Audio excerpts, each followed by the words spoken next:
Today's video is brought to you by Squarespace, the all-in-one online platform for creatives. Hey everyone, so in this video today, I'm heading out with some Ilford HP5, gonna shoot a few different frames, pushing it to a few different ISOs, then we're gonna develop the film, scan it, and compare the results. So lately I've been shooting a bunch of HP5, pushed to 800 here in my local area. Really been enjoying how that looks, but up until then I hadn't been the biggest fan of HP5, but it is starting to win me over, pushing at one stop. But obviously when you're shooting medium format, you have to push the entire roll, so you can't get a feel for like a reference frame of what it would look like at the base ISO as well for those exact same scenes. So I thought what could be cool is just to come out with the large format camera, some sheet film, and shoot a couple different scenes under the exact same lighting situations. One at base ISO 400 and then push one stop and push two stops, and then we can take a look and see exactly what the difference is like. So I hope this helps you out if you've been curious. I love doing these kinds of tests. I think they're really valuable just to be able to understand exactly like the capabilities and how film reacts to different situations. So I got a little bit more of a walk to get to where we're going. Just some very simple scenes today, nothing too exciting, but it should work well for what we're looking for. Quickly, just want to talk about pushing film. So if you're not that familiar with it, what happens is, like I said, we're going to shoot this HP5 at its base ISO recommended of 400, but then we're going to do 800 and 1600. So we're going to underexpose by one stop, and then we're going to underexpose by two stops. And what you do is when you go to develop the film, for each one of those, you develop it for longer to make up for that underexposure. So 800 will be a little longer than 400, and then obviously 1600 will be a little bit longer than 800. And there's a couple of reasons you'd want to do this. One of them is practical. So let's say you're going to an environment, you're shooting in low light, you could rate your HP5 at 1600, have a little bit more flexibility like that, a little bit of a faster film, I guess you could say. And then also creative reasons. So as you push the film, you're going to start getting a little bit of a different look, probably in this scenario, more contrasty, as we'll see after. So practical reasons and creative reasons, but it allows you to just use one specific film stock in a few different ways. Anyways, I don't think the sun's coming back, so I'm going to meter, focus, and we'll shoot this first scene.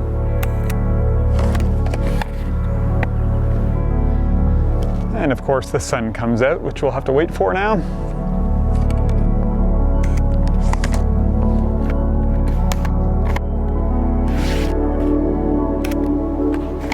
Okay, so first round done, just kept it really simple.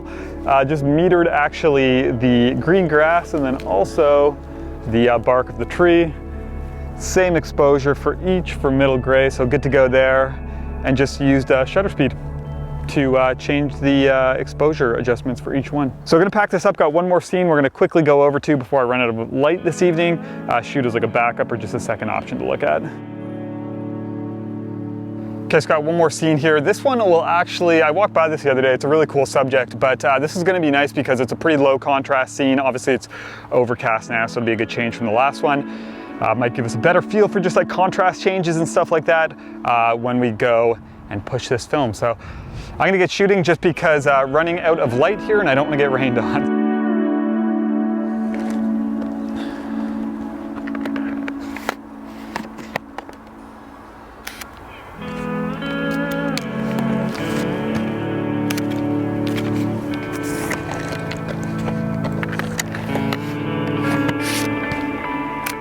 Okay, so that's a wrap. I think between those two sets we'll have plenty. Probably even just one of them is gonna be fine, but gonna pack things up. We'll head back to the office and develop these frames. Okay, so a couple things to note. Film was developed using Ilford DDX, which is my go-to, and then scanned using an Epson 4990 using ViewScan as raw files, converted using Negative Lab Pro just with their standard setting. I think it's called Lab, very basic, and then just copy and pasted those settings across all the images for consistency. And yeah, I gotta say, I was a little bit surprised and pretty impressed by the results overall. Gonna take a look at those in 1 second. I just wanna take a quick moment to talk about the sponsor of today's video, which is Squarespace. I've been using Squarespace for a number of years now for my creative businesses, and what I love about the platform is that I can use it for a creative website for my photography, just with a nice clean template to showcase my portfolio work. But then they also have a wide range of templates with more advanced features, like the one that I used for my podcast website, where I was able to have an online store, episode pages, and more. Squarespace has really been a great all-in-one platform that saved me time and money and given me professional results. So visit squarespace.com today for a free trial, and when you're ready to launch, you can use the link squarespace.com/Kyle McDougall for 10% off your first purchase of a website or a domain. All right, let's jump on the computer and we will take a look at these images. Okay, so we'll start with the first scene here that we shot. This is the normal image that we shot at 400 and developed regularly. And this is kind of what I've come to expect working with HP5, is just like this low contrast image with a lot of grays to it. And it is something that I'm kind of warming up to and starting to enjoy more. But yeah, nothing surprising here with this image. A lot of detail, metering for this tree trunk here. So there's still lots of detail showing up in the shadows and everything like that. But we'll jump to the 800 next, so the version that we pushed one stop. I'll show you these side by side. It'll be a little more noticeable, the change between the two. Unfortunately, this image is a little bit soft. Might have been some movement during exposure. But yeah, interesting to see. So we have the normal on the left, the 800 on the right. And this difference, it is very subtle. You might have to pause this and look at it for a bit, but the version that was pushed one stop definitely is a little more contrasty. If we look down here in these kind of deep shadows where this bush is, you can see there's a little bit less detail. These blacks are like blocking up a little bit. You can see this when you look at the negative as well, just there's not as much information in these shadow areas. But overall, not a huge change. The 800, little bit more contrast, but definitely not drastic between the two. So if we jump to the 1600 next, you can see what we saw with the 800 kind of carries on, pushing this two stops. So this image is definitely more contrasty than the normal version. But again, it's just like minor differences that are kind of carrying on. So again, if we look down here in the bush, you can see we are lacking some detail here with the 1600 version. It's getting a little more contrasty, especially if we look like, say, up here where there's this tree branch. You can see there's definitely more detail running through the normal version compared to this one. But overall, not bad. Again, I've never done any comparisons like this, and I'd never actually pushed HP5 to 1600. And part of me was expecting like more drastic changes with the two-stop push version. So it is cool to see that even though there are changes for sure, and there is more contrast with the 1600, it's not like you're baking something in that's really strong. We'll jump back to this view though, and we'll take a look at the next image. So this is the second scene. Again, what I've come to expect with HP5, pretty flat, a lot of gray, especially in the sky here. But as we go to the one-stop push, I'm just gonna throw the comparison up right away because again, this one's gonna be tough to see. So normal on the left, 800 on the right. And pretty much what we saw with the last one, if you look at these shadows that are under the tree branches here, they're just a little darker on this one-stop version. And then same with, if we go over here to say like the edge of the frame. But again, subtle differences. You'll definitely have to pause this and just look at it for a little bit. But not a huge change between the two.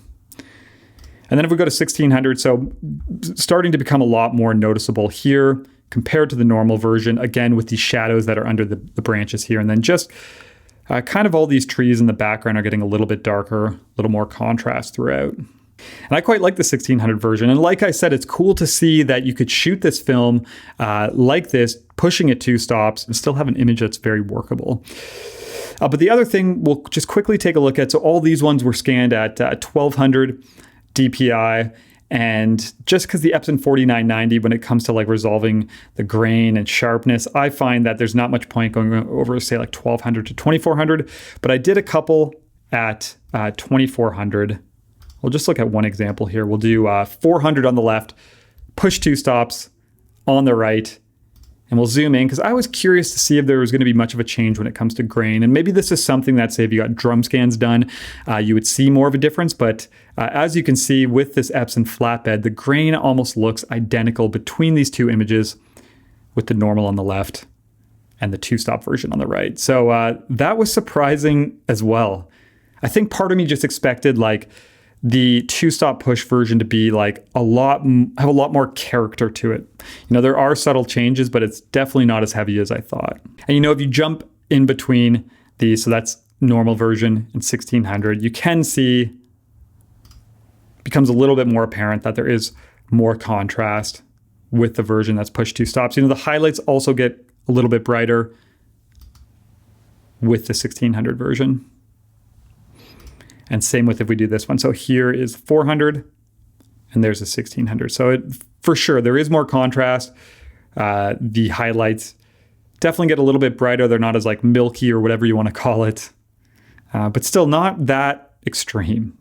And then the last thing I'll just mention quickly here, it's important to keep in mind that if you are going to, you know, play around with pushing your film, you really have to be careful with your exposure, just because when it comes to pushing film, you're underexposing. And if there's no detail there in the first place, it's not like developing for longer is going to create detail that doesn't exist. So, you know, I was metering for kind of the foreground for the grass and for the tree trunk here. So that still gave us lots of information in the shadows. Even on the 1600 version, when you look at the negative, you do start to see that you're losing some detail in these like very deep shadows, but there still is some here. So when you are metering, if you're going to be pushing film, that is important to keep in mind, because say you have some areas where no information is recorded. Well, just because you develop longer doesn't mean that that's going to create something that didn't exist in the first place. So just something to keep in mind as well. So overall, I got to say I was really impressed. You know, this test just proves to me kind of once again how flexible HP5 is as a film stock, you know, when it comes to things like exposure capabilities, and then obviously, you know, what we saw here today, pushing it to 800 and 1600. And I think for me moving forward, I'll still probably shoot this film at 400, sometimes maybe at 800, just because I'd still prefer to give it a look afterwards in post and not bake anything in too much. But, you know, with that being said, I think what was most impressive is just seeing this film push two stops to 1600. You know, it did get more contrasty, but it wasn't like extreme. And I really feel like you could still use this film, push two stops, and it would give you flexibility where you can still work with it afterwards if you're scanning it on the computer and you're not stuck with something that's too heavy-handed. So really cool to see just the subtleties between 800 and 1600, and that 1600 is very much still usable. So just, yeah, very flexible film, and glad that I took the time to go out and do this. So hope you all enjoyed this. Let me know what you think below in the comments. Also, let me know if there's a film that you'd like to see done in the future.